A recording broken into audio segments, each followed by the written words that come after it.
ఉదయే బ్రహ్మస్వరూపం మధ్యాహ్నేతు మహేశ్వర సాయంకాలేతు స్వయం విష్ణు త్రయామూర్తి దివాకర.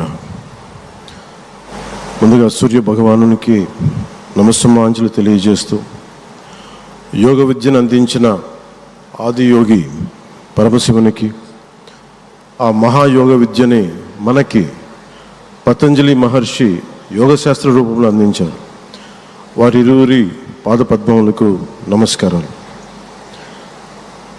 మన యోగ విశిష్టతను, గొప్పదనాన్ని ఋగ్వేదంలో ఉన్న మహానుభావులు తెలియజేస్తే దానిని ప్రపంచవ్యాపితం చేసిన దార్శనికులు మాత్రం గౌరవ ప్రధానమంత్రి శ్రీ నరేంద్ర మోదీ గారు. భారతీయ సనాతన ధర్మం తాలూకు విశిష్టతను యోగా ద్వారా విశ్వవ్యాపితం చేసిన ఘనత ఆయన సొంతం. యోగా సాధకులు ఎంతటి దృఢచిత్తాన్ని కలిగి ఉంటారు, ఒత్తిడి జయించి సంకల్ప సాధకులుగా ఎలా నిలబడతారన్న దానికి కూడా మన గౌరవ ప్రధాని శ్రీ మోదీజీ గారు నిలువెత్తు ఉదాహరణ. ప్రపంచ యోగా దినోత్సవం యావత్ భారతవానికి, భారతీయులకి దక్కిన గౌరవం. సరిగ్గా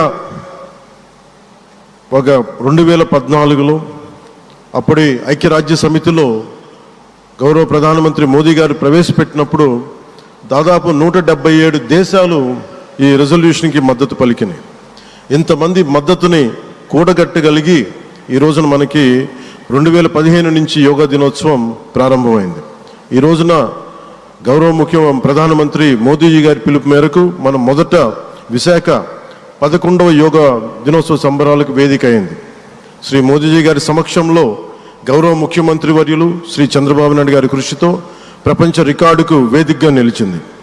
విశ్వనరులు మోదీజీ గారి పిలుపు మేరకు యోగా ఒక వన్ ఎర్త్ వన్ హెల్త్, ఈ ఆరోగ్యం థీమ్ని ఈ వేదిక నుంచి ప్రతి ఒక్కరూ ముందుకు తీసుకెళ్లాలని మనస్ఫూర్తిగా కోరుకుంటూ, ఇక్కడ ఆసీనులైన మీ అందరికీ ఇక్కడికి వచ్చేసిన ప్రతి ఒక్కరికి కూడా పేరు పేరున నా హృదయపూర్వక వందనాలు, నమస్కారాలు. అలాగే గౌరవనీయులైన గవర్నర్ గారు శ్రీ అబ్దుల్ నజీర్ జీ